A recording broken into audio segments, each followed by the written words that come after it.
So far you're going to be recorded, but your pictures are not being recorded. If you do speak, your voices will be recorded. Towards the end, we're going to do some one-on-one things, and when that's the case, I will stop the video and you will not be recorded in any way, shape, or form. Okay? My name is Shalane, and I welcome to our webinar today about can walking cause injuries. This is something that we're currently doing a lot of during quarantine. A lot of people walk a lot. So today the things that we want to talk about is pain is not always gain, how we can have good posture, how to create good rhythm in our walking, when we should go see a doctor or specialist, and tips to safer walking. All right, so you know me, I like to play a game. We have a multiple choice question, and it is a little tricky. Not all 10 are common injuries caused by walking. Okay, so ready? Let's see. My poll is, just a second. Are you guys looking? All right, so select as many of these as you think are right. So, is plantar fasciitis, neuromas, ingrown toenails, bunions, Achilles tendons, osteoarthritis, lumbar strain, lower back pain, peripheral artery disease, shin splints, bursitis, runner knees, stress fractures. Vote for as many as you like. Vote, vote, vote. Hurry, hurry. And we'll see what you guys come up with. Vote, vote, vote. Anybody else? Hi, Dave. Welcome. Everybody finished? No. Keep going. Keep going. It disappeared. Where we're voting. It's still voting right now. You can't see it? I can see it. Yeah, I can't see now, it. If you have it in a small thing, it might not work. Okay, so keep those in mind. I'm going to end the poll here, and then I'm going to show you what you guys voted on. Okay. So most people voted on number 1. Oops, wait a minute. Plantar fasciitis, tendonitis, lumbar strain. Everybody voted for lumbar strain. Shin splints, yes. Runner's knees, yes. The trick question is that lumbar pain actually is not a common injury from running or walking. It's exacerbated. So there was your trick question. So let's talk about each of these really quick, because all of these can come about from walking. When you have plantar fasciitis, this is one of the most common things from walking, and neuromas, you have tenderness on your heels or tenderness on the ball of your feet. And now, the plantar fasciitis, it's this band that is of plantar fascia that is inflamed when your foot is not supported and your arch collapses. So that usually has a stabbing heel pain. A lot of people talk about this pain. So this is very, very common. What I'm going to do is I'm going to send you guys a link for an article to read for treatment of these common issues. So then this way you don't have to take so many notes. I really want you to just learn and know about what it is that you don't know.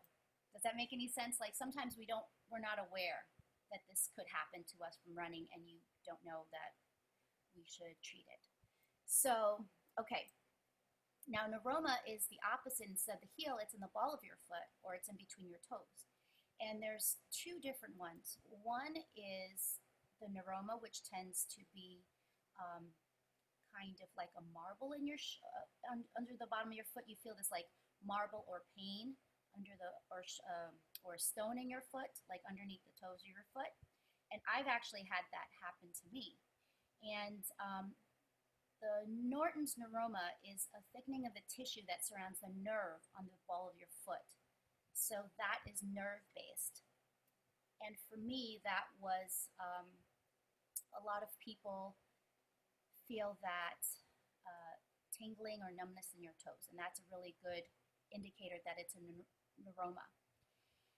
The other one, the martasalgia, is a pain also in the same area, but it is because the ligaments that connect the bones are loosened so that they're not supported. And sometimes, so the pain is very similar, but there's not as much tingling in your toes.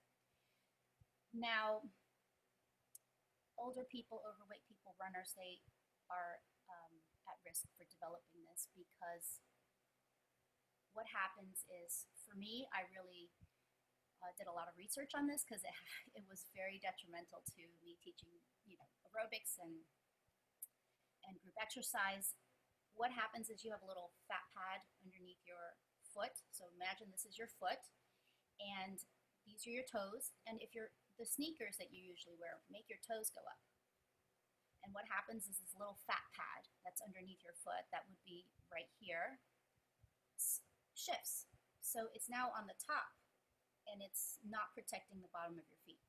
So when you're doing a lot of repetitive motions where your toes are raised, that can actually cause a lot of damage to your feet, especially if your shoes are not supportive or cushioned. So I put these together because these are caused by having not enough cushioning in your shoes. Does that make any sense? All right. And if you have questions, please feel free to ask. You can also get ingrown toenails, calluses, and bunions from walking. And it is because you wear shoes that are too tight or poor fitting. So if you have shoes that don't fit you properly, you're at risk of having these type of things. Now, ingrown toenails, it can be really painful. My daughter Jenna had, it wasn't an ingrown toenail, but it kind of was, and it was being rubbed by a rock she, had in her shoe, and she ended up we were in Hawaii on a hike, and it was infected, and we had to go to the ER to get antibiotics. So things like that can happen. It also can cause things like having your toenail fall off. So it is something to watch out for and to treat. If you have diabetes or a circulatory disorder, those ingrown toenails really should be treated by a podiatrist and be watched. Now, calluses are larger than corns, and they're typically not as painful because they're more like dead, thickened skin. The corns tend to have a central core that is painful and tender to the touch. So those are the two differences, and that's how you treat those differently. The calluses can be painful if they have a fissure and they split open, and then you'll have risk of infection for something opening your feet. Bunions and hammer toes are slightly different because those are actually your bones being kind of removed and shifted out of alignment. So these things you have to watch out for, because if you're wearing high-heeled shoes, which I wore for years and years, and they're pointy, they push your big toe so that it juts out. And as it gets worse, it gets progressively deformed and harder to treat. So they do have these things at Walmart and Walgreens and CVS where you wear this like little brace, and it pulls your big toe out. and you can wear it, you know, like a couple of minutes to begin with, and like additionally more time as it goes on, like while you're watching TV or something like that.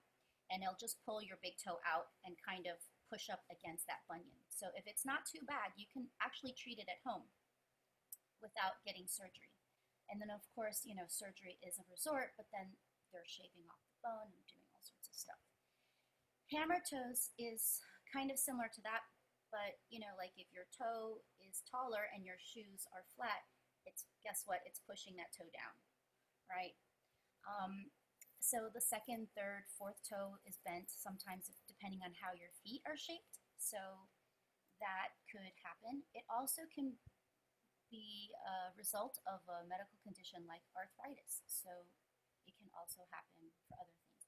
And if you are not diligent in treating these, they will become rigid and be stiff, and then you might need surgery. So if you, I'm going to send you that article, and it does have different ways that you can treat it.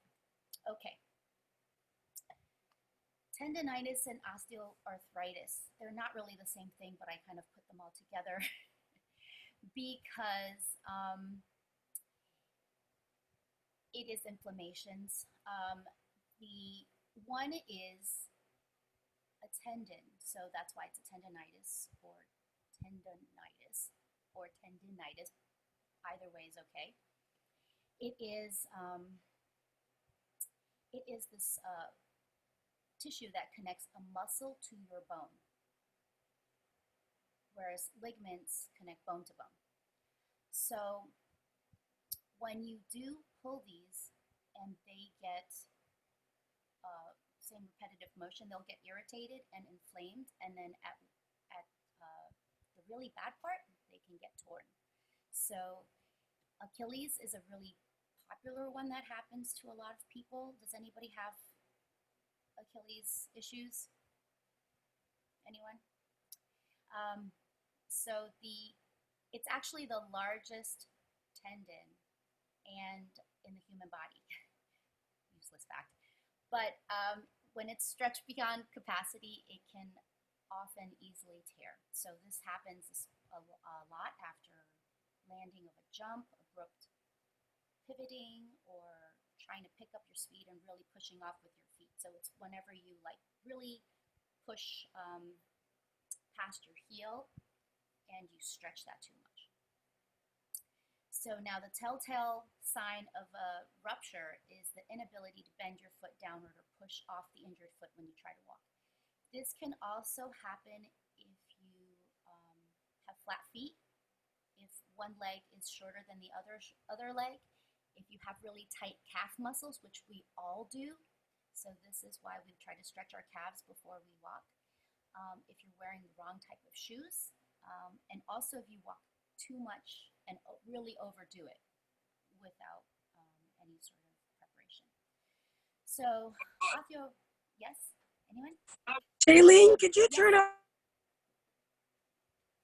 Lenora, say that again.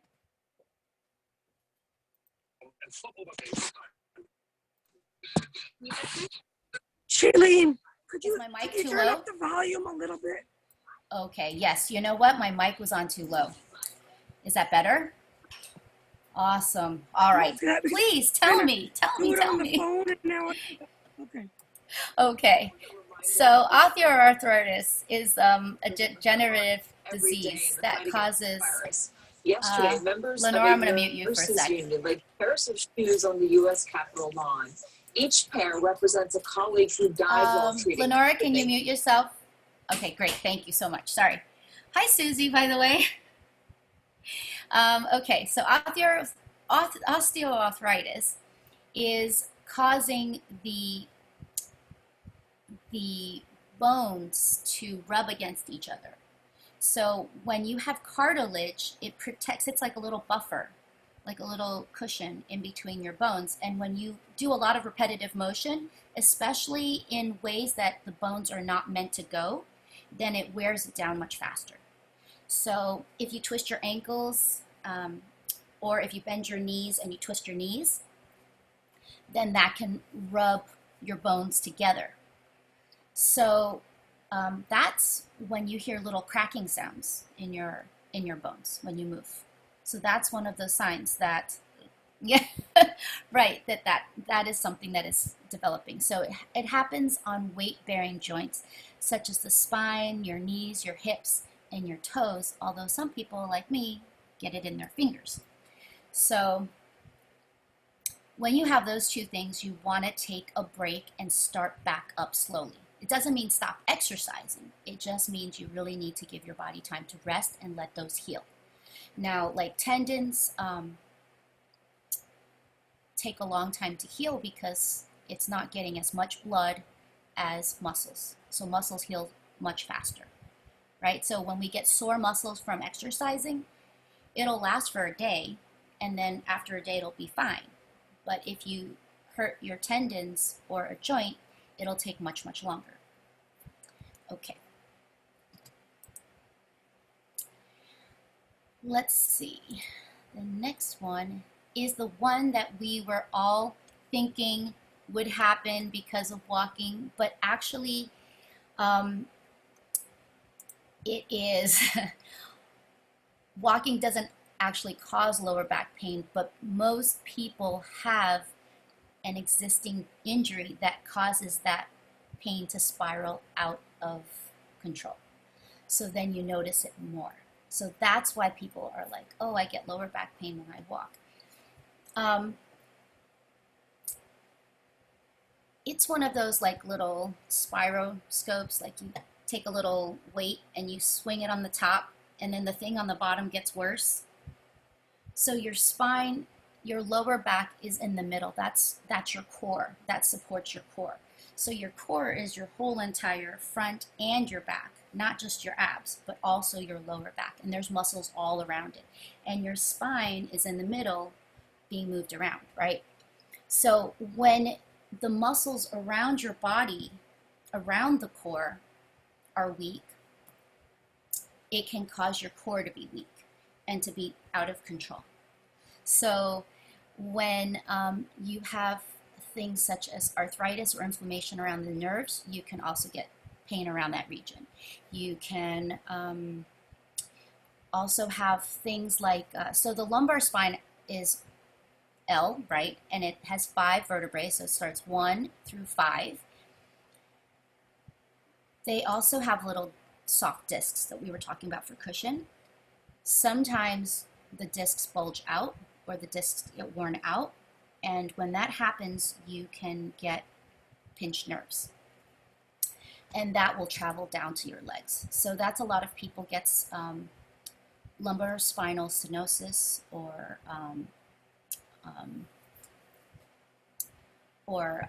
I just blanked out. My father had it too. Why did I blank out on the name? Oh, I was like, I would never forget this, and I forgot it. So, herniated discs? Nope. Bone spurs? Nope. Well, bone spurs are slightly different. Keep guessing.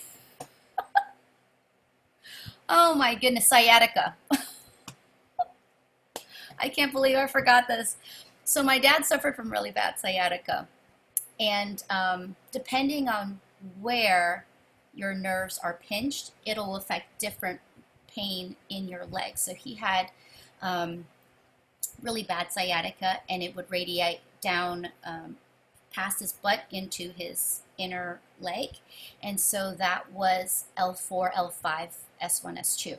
So you could tell, like, depending on where the pain is, which nerves are being pinched, because the nerves go past your spine, and that part of the spine is being pinched. All right. Anyway, so there is a really good article from Johns Hopkins that I can send out if you are interested in knowing more about lower back pain. Okay, oops, I passed it. Okay, now PAD is something that we don't really talk about a lot. That's not getting a lot of traction in the news, but it affects up to 10 million Americans. So it's pretty popular. It can happen to, you know, I think more people than we think. We were taught that originally it was more men than women that are getting this, but actually just as many women are getting these too. So this is something that we all need to be aware about. It tends to, if you have cold lower legs or feet, high blood pressure, if you're a smoker, if you have high cholesterol, diabetes, those are those are more likely to increase your chances of having this peripheral artery disease. So that's when your arteries are being blocked by fatty deposits. So the high cholesterol is a big one, right? So when you get muscle cramping, pain, and numbness, that stops almost right after you exercise. This is something you really have to ask your primary care physician about, because that could be something that could be prevented and watched. It can put your heart and your brain at risk. So it has very serious consequences, and if you catch it early, is something that you can prevent. Now, the thing with this one is it's kind of tricky because you think you have this pain, you should stop exercising. But it's the opposite. You really actually need to keep exercising to make this be better. So it's the same thing with the spine. It's one of those, you really do need to keep going even though you do still have pain.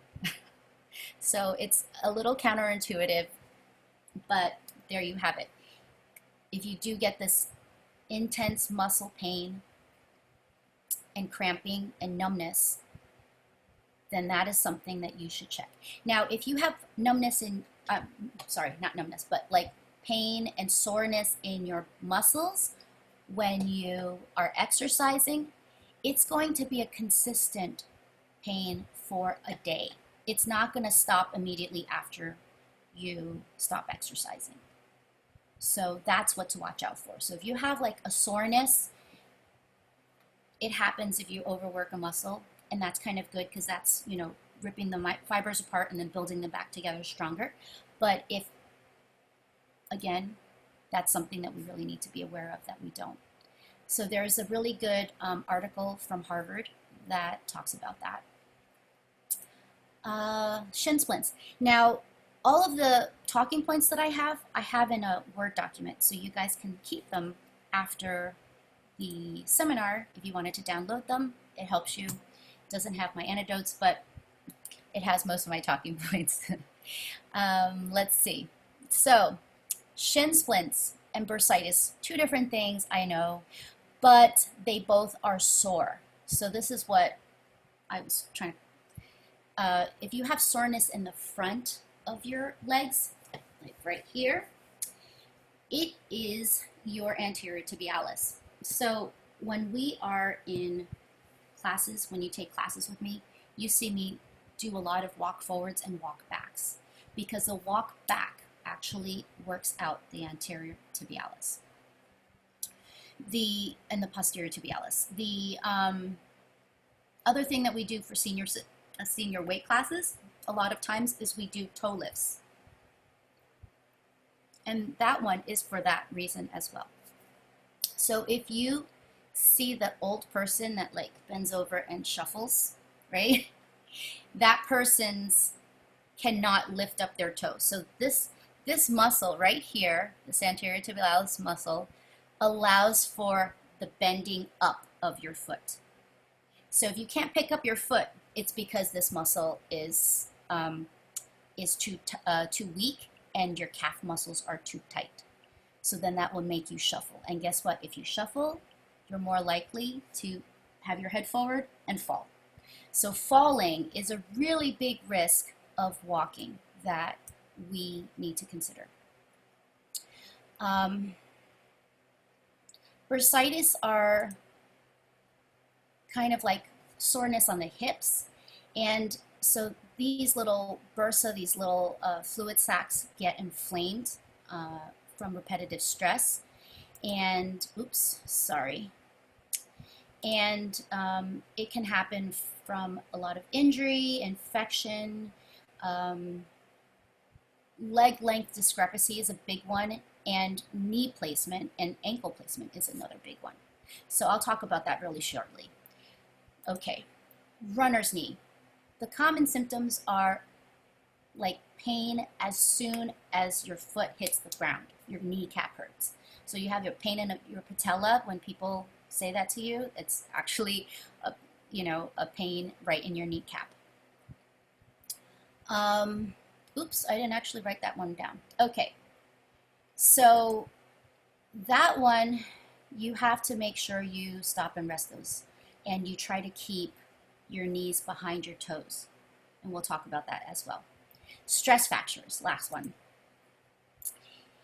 If you feel any sort of pain or tenderness when you press on one specific spot, you might have a stress fracture.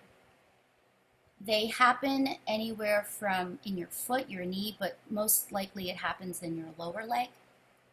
And this comes from repetitive motion and impact. So it's more likely to happen when you're on hard floors like concrete and do high impact motions. Sometimes, you don't even realize because they're so small, but it can get worse with more movement. So then you can have a small one and then it could get progressively worse. So if you do feel those type of pains, you should stop and rest it. Okay.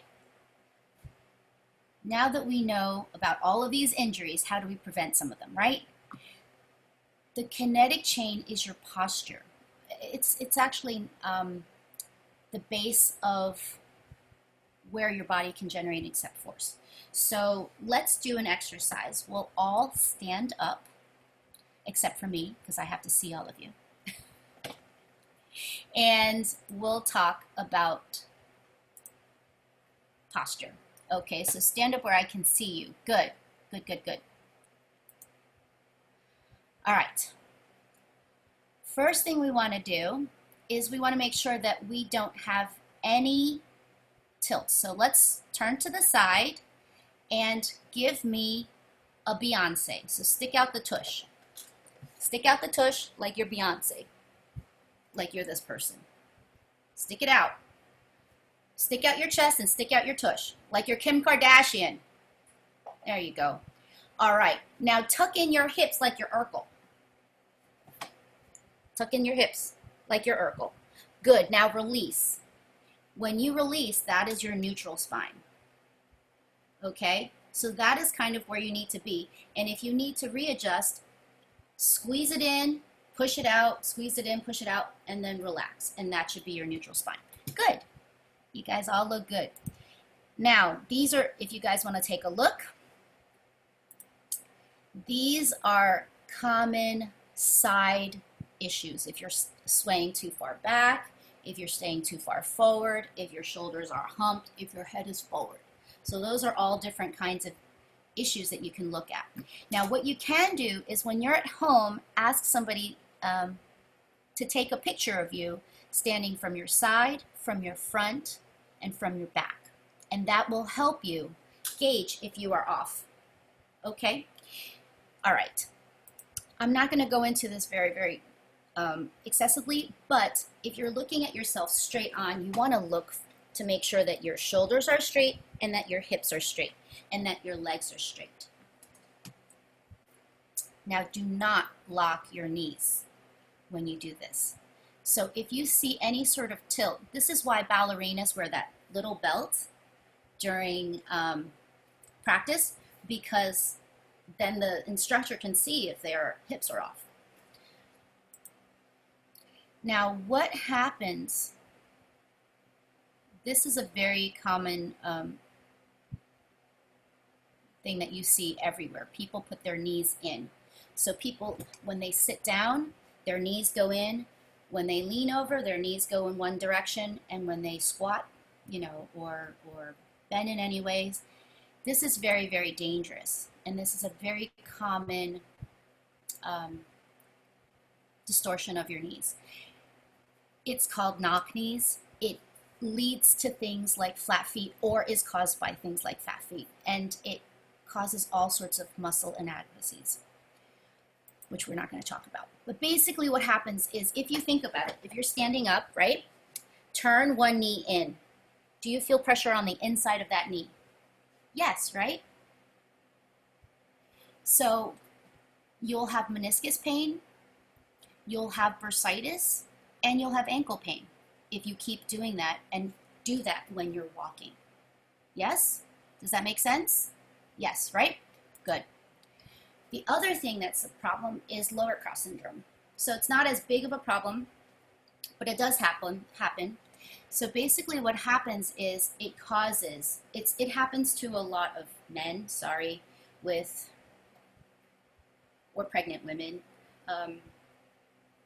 larger bellies, because what happens is you arch your back and you stick out your stomach because your stomach is heavier, right?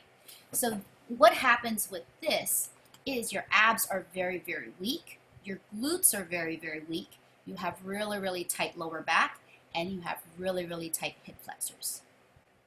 So that takes, what we have to do is then work on loosening these tight items and strengthening the weak items. Does that make sense? So when we're doing things, you have to focus on doing opposite motions, which would be motions to the back, like lifting of the glutes and stretching the hip flexors. So when you lift the butt cheek, you're going to stretch your hip flexors, which is why in class we do a lot of those rear leg kind of movements. And the other thing is to work on your abs and then stretch your lower back. Good? Yes? So for a lower back stretch, you guys can grab your elbows, lean slightly forward, and just kind of hang forward and roll. Yeah? Do you feel that stretch in your lower back? So try not to sway your hips too much and just sway your arms. Sway your arms side to side and not so much your hips. Good. All right.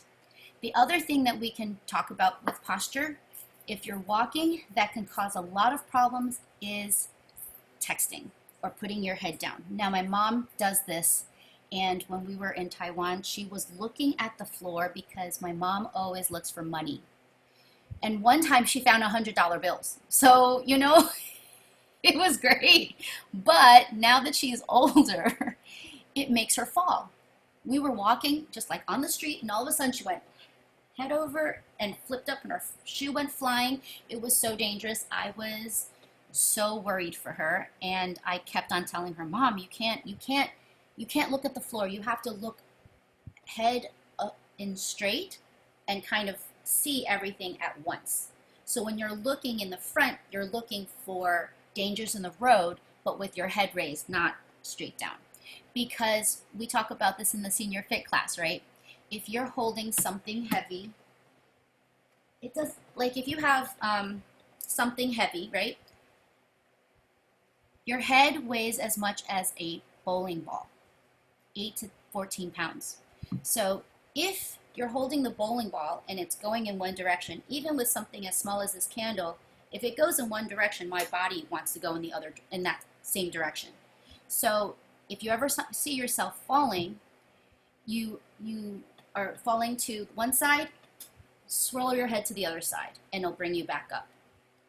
But if you kept your head nice and straight over your spine, you're less likely to fall because your head is balanced over your spine. And it also protects your neck from having all this heavy, heavy pressure. So this is what happens when you have a head that's forward, you have really weak chest, tight pecs, you have tight traps on your back, and weak rhomboids. So we do a lot of things for seniors to bring your shoulders up and around and then tighten those backs. So we do a lot of openings for this reason, to stretch your tight pecs and to strengthen your rhombs. So now the rhomboids and the lower traps are really hard to work out because they're kind of a pull or a push kind of motion. So during group exercise, that is a hard thing to do. If you ever get to do the machines, Beverly, I know you like to do the machines. The pull down machines is good, but make sure you're doing them properly. There's pull downs that you can do improperly and hurt yourself. But those pull downs are good for trying to get your shoulders up and around. All right. So when we are doing this, we're looking at all the kinetic checkpoints, and they are your feet, your knees, your hips, your shoulders, and your head. So those are the 5 things that we're going to always check on when we are walking and moving and sitting and sleeping. So they are again, feet, knees, hips, shoulders, and head. Head, shoulders, knees, and toes, right?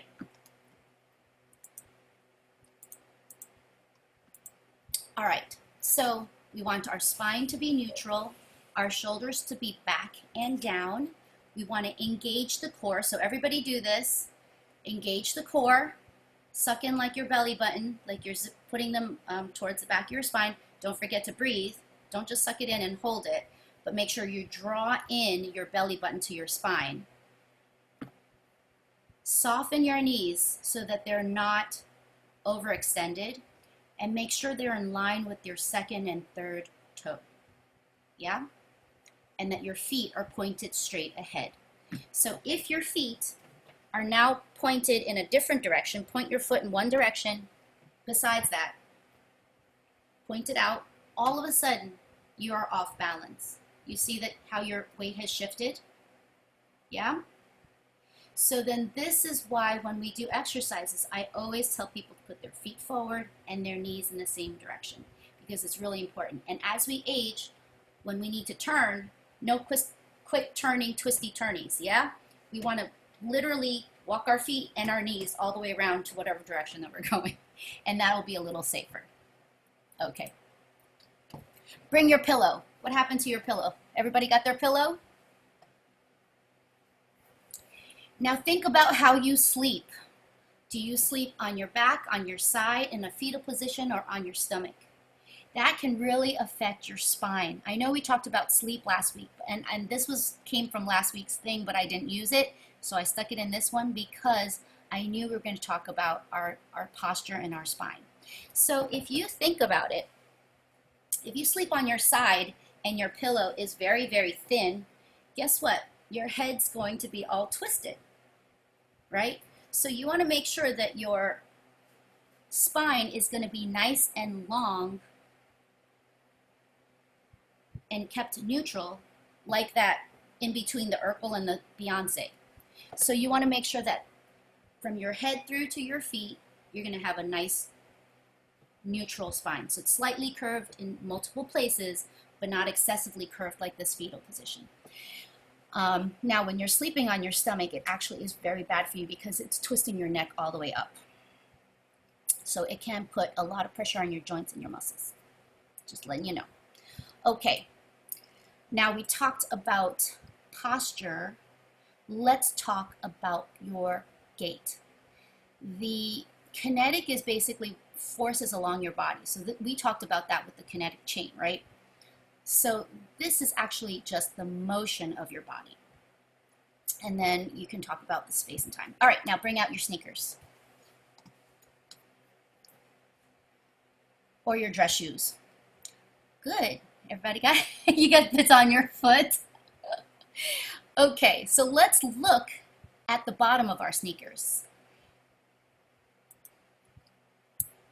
Okay, now these are sneakers that you've worn a lot, so you have to really pick shoes that you wear often, okay? Not like your brand new sneakers.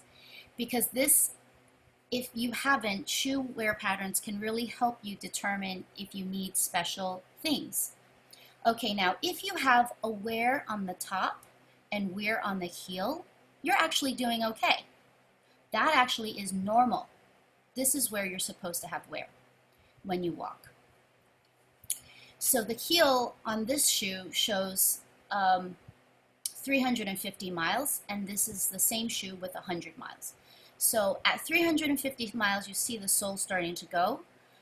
For AFA, the Athletic and Fitness Association America, we tell all the group exercise instructors that they need to replace their shoes after at maximum at 500 miles, so 6 months. So you really are supposed to replace your shoes that often if you walk a lot. So as soon as you starting to see the wear on your toes or heels, that's a really good indicator to just take a look at your shoes. Okay, now this next one talks about soles, right? So if they change color, this will really help you because a lot of shoe manufacturers do design this so that you can see that it's being worn. The other thing we look at is the cushion. So you see that this cushion is being worn because that is being compressed when it's being pushed on. So look on the bottom of your shoe, in the inside, is the cushion having any sort of signs of wear and tear.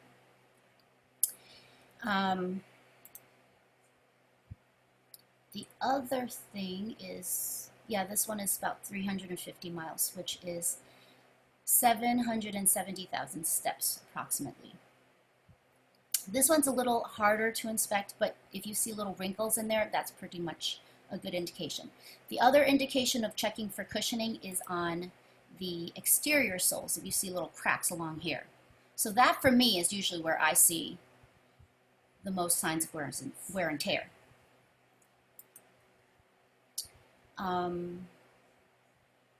You can look on the inside of your shoes. Do you have any interior holes? And if you do, that is a really big sign that your shoe does not fit you.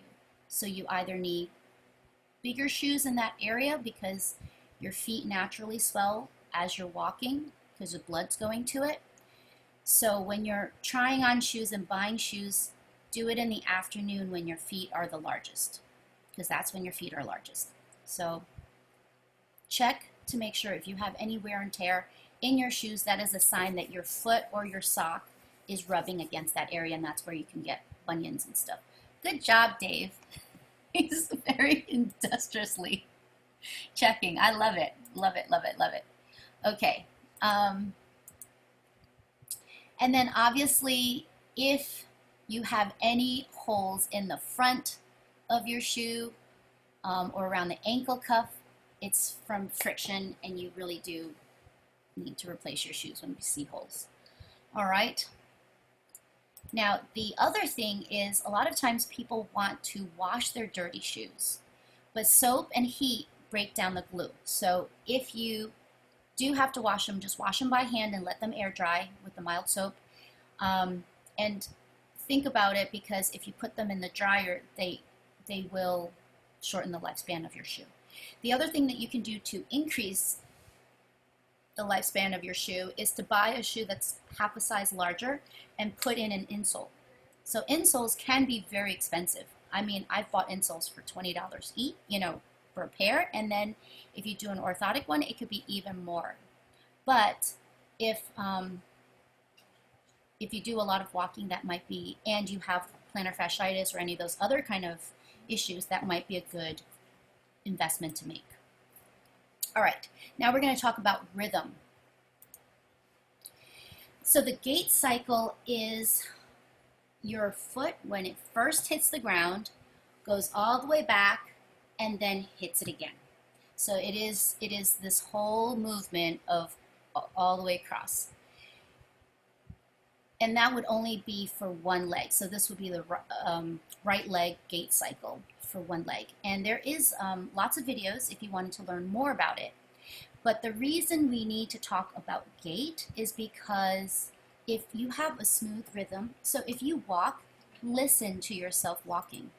Do you have any strange sounds, or is it an even sound? Do you hear like clop, clop, clop, clop, clop, clop? Because then this way you know that one leg is not in sync with the other leg, or has some sort of discrepancy. So then that's a time for you to say, okay, let's take a look. What's wrong? What am I, what's happening here? And it could be a variety of reasons. It could be from you sleeping and one leg is always stretched, one leg is always curled. It could be you drive a lot and one leg is always extended and pushed. So there's a lot of reasons why legs are different lengths. And if it's over like 20 millimeters, then centimeters, then it becomes an issue. So there is something that you need to look at and be aware of, because then it also then affects your hips, which then affects your shoulders. So your whole body, again, is a chain. One thing that affects, it's not just knee pain, it's not just lower back pain, it affects your entire body. All right. So what we want to do is find a comfortable rhythm when we're walking. So if you're walking with friends, bear in mind that if they're different height or if they have different leg length, they might not walk the same as you and might not be in sync with you. So the length of your stride should be comfortable, and you shouldn't be overreaching with your toes or rotating your hips. So it's going to be very smooth. However, if you take the opposite, which is a bunch of small quick steps, that's going to also throw you off balance. So you want to do something in the middle that's very smooth and cylindrical. Additionally, if people have limping or pain on one side versus the other, if your joints are not in line, or if your leg is not, and you keep repetitively doing that motion and it is bad for you, you're going to make that injury worse. So you can worsen an injury if you are not aware of your body mechanics and how you're walking. So the rhythm of walking is not generated from your legs, but it's actually generated from your, guess, what I always talk about. Go ahead, tell me. Who Hip. wants to guess? Where? Hips. Hips, very close. Keep going. Arms. No, close. Those are your extensors. So the more you move core? your arms, the core, yes, core. So the rhythm of the walk is generated from your abdominal muscles and your core. So if they're not strong enough, you're going to have to struggle to maintain an efficient and balanced walk.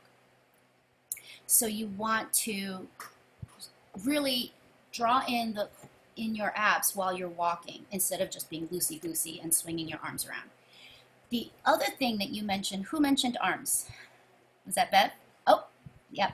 So arms are really important because you want to have this nice swing of the opposite arm with the opposite foot. That keeps you in balance. So one of the things that we train with the seniors is lifting arms and feet, opposite arms and feet all the time, because it is something that you train yourself out of. We end up going this way or that way, and guess what? We're turning, right? But if we are nice and straight, it does keep us in balance. Now, not twisted, because then that'll bring us to the side, right? But it has to be straightforward and back. So that gait you can see from this person, the opposite arm then comes in, and then the opposite arm. Yeah? Okay, so practice that when you're at home. The other thing to look at is with your dress shoes. This really is very apparent because the soles are usually very stiff, and you can see if the bottom of your shoes have different amount of wear.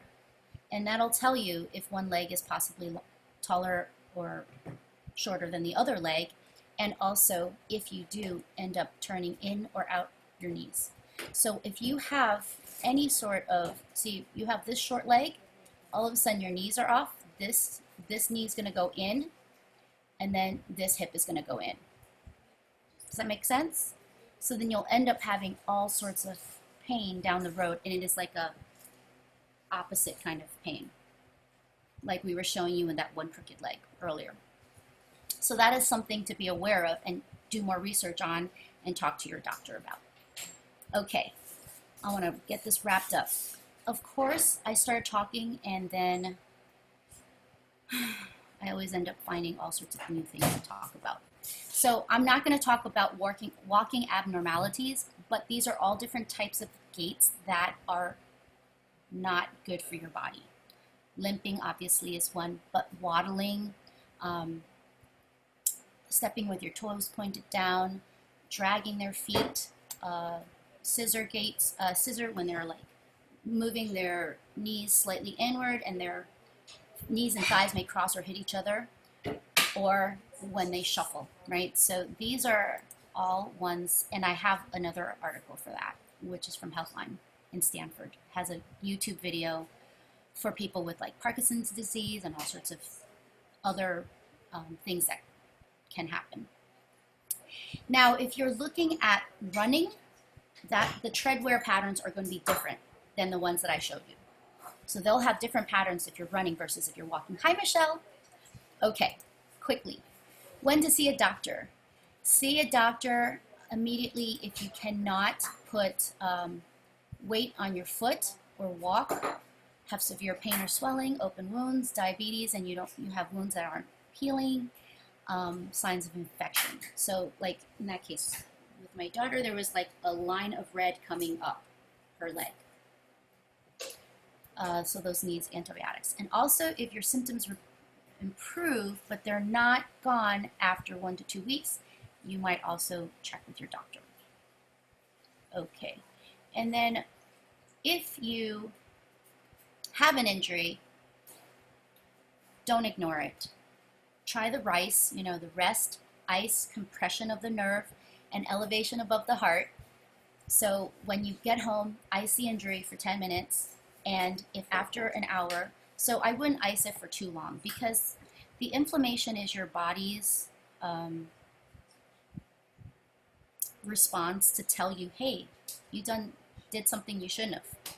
So it's like a warning flag, and what it does is also draws more blood to that area. So that is all good things. Okay, so now you don't want it to be too inflamed because then it'll cause a lot of pain, but you also don't want to have it not do what it's supposed to do naturally to heal.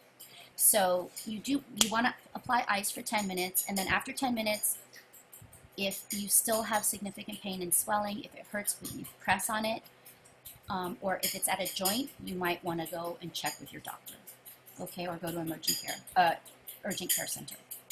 Okay, best practices, very quickly, because we are running out of time. The other thing that you can do really quickly for specialists is places that you can go for free and you don't have to buy anything, but you can still ask them to get more information, is a local running shoe place. And you can bring in your sneakers, your old sneakers, to let them know these are the patterns that you have and what kind of shoe would fit you best. You can go to an orthotics store and they will give you a free foot arch and weight pattern analysis. And it'll take you a while. It'll be like 45 minutes. But I'm not saying buy orthotics because those things are very uncomfortable. But if you have a very flat foot, you will need to wear them. But I would say start small and then build up because you have to retrain your feet to be arched again. The other thing you can do is go to a physical therapist and have your walking pattern or running pattern observed. And they can determine if there's things that you should do to bring your body back into balance. Okay, so the tips. If you did not see the the discussion that we had about water, go and do it. This was really good. We're all sitting there drinking water. Cheers, right? Other thing is show me your water bottle that you guys use a lot. Okay, how big and how heavy is it? If it's really heavy and really big, you might want to consider switching hands after every so many minutes. Because when we're walking, if the heavier one is going to be pulled out longer and farther than your other one. That might throw off your stride and your muscles. The other thing is to balance your load. So if you have a bag, where's your bag, your favorite bag or backpack?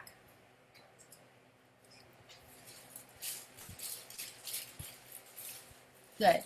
How heavy is it? Is it always on one shoulder?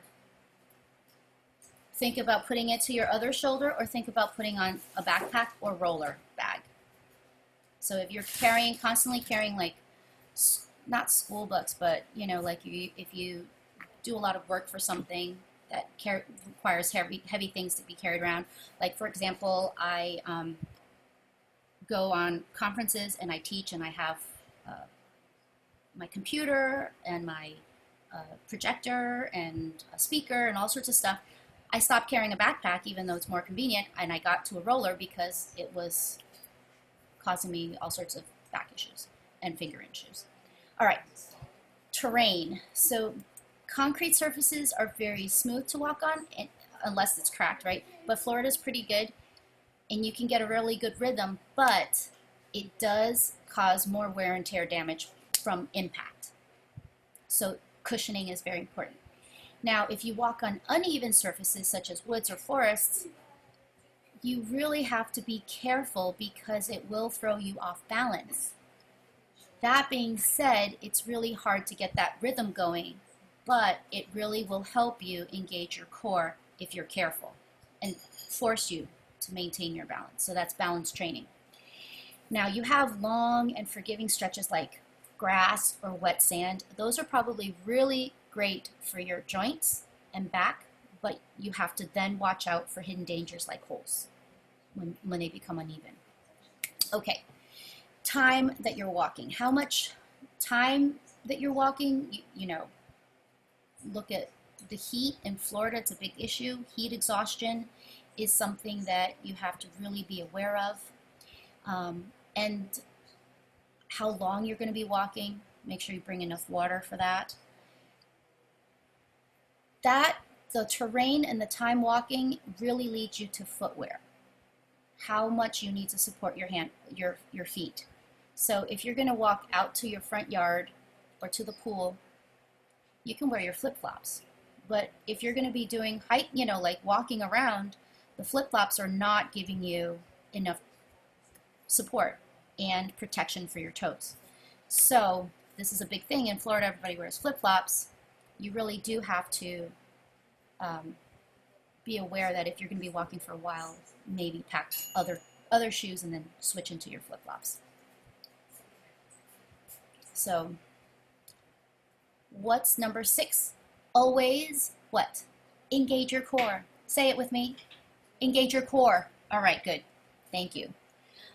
When you walk, you want to pull your belly button inward as if you're trying to zip up your jeans, tight jeans. The other thing that we can do is try not to bend over at the waist when we are walking fast or uphill. So a lot of people like to do this, and that's actually not good for you. So try to keep your spine long and lean your whole body slightly forward from your ankles if you want to do that, to go uphill. That, of course, is putting more force on your what? Achilles, right?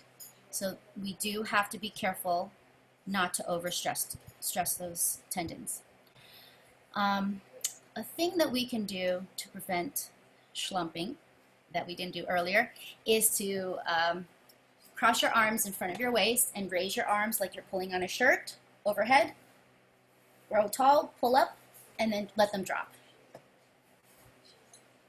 Now all of a sudden your shoulders are up and back. So that's a good thing that you can do while you're walking. Yeah? To help you kind of get back into posture. And then shoulders up and around. Okay. So you want to grow tall as you reach, lower your arms. We do a lot of exercises in our Zumba classes, like putting on the shirt. And this same kind of motion, kind of open around in the back. Last thing the other thing we can do is stretch. Tight hamstrings and tight hip flexors can really ruin your walk. So we want to make sure you stretch those muscles, and you can always Google stretches for those. Another consideration is if you're walking your dog, to do certain things to be safe when you're walking your dog. So things such as how to hold the leash so that you don't hurt your hands or hurt your wrists or hurt your arms, and kind of balance and things like that. The last thing I do want to talk to you guys about is a very big danger. It's called distracted walking. So you have people like this, and we've all seen people who have not been paying attention and smack into something or fall or do something. And that's funny because, you know, you're like, haha, you deserve it. But what happens is they did a study that 90% of people said that it's happened to other people, but only like a quarter of the people say that it's happened to them. So everybody thinks it's somebody else that's distracted walking, but not themselves. But it's not true because the numbers don't weigh up. So for the most part, I think we do try to be aware of using our cell phone and walking at the same time. So this also is not just outside. This is also inside your house. So we don't want people falling when they're walking inside their house. So if you are using your cell phone, not only do you not want to make sure your angle is down, that it's up, but also that you're not walking. So there's a lot of statistics about this. People who are 50 to 69 years old have a 20% more chance of pedestrian deaths as of traffic fatalities. So there's a lot of things that you can do. So let's see. Basically, I want to make sure that everybody brings their shoulders up, levels their pelvis, swings their arms, and then you can walk safely to make sure that it's curing you and not hurting you. All right, so I'm going to stop the video because we are running over time. We started a little late and now we just ended right on time. But if you want to stay with us after I end the video, we're going to do some breakout rooms and some more exercises about kinetic posture and chain. Okay, so let me end the video. Thank you very, very much, everyone who's listening to us on the podcast or on the replay. My name is Shalane McLaughlin. You can find out more information at shalanefit.com, or for these series, getfit@shalane.com. So thank you very much. If you are with me today, I will send you all of a link to a Google Drive where you can get access to my talking points and the PDF. And then if you are going to getfit.shalane.com, you can get the PDF as well as links to the replay. So if it's helped you, please tell somebody else. All right, I'm going to stop the video. Thank you very much. Stay with me.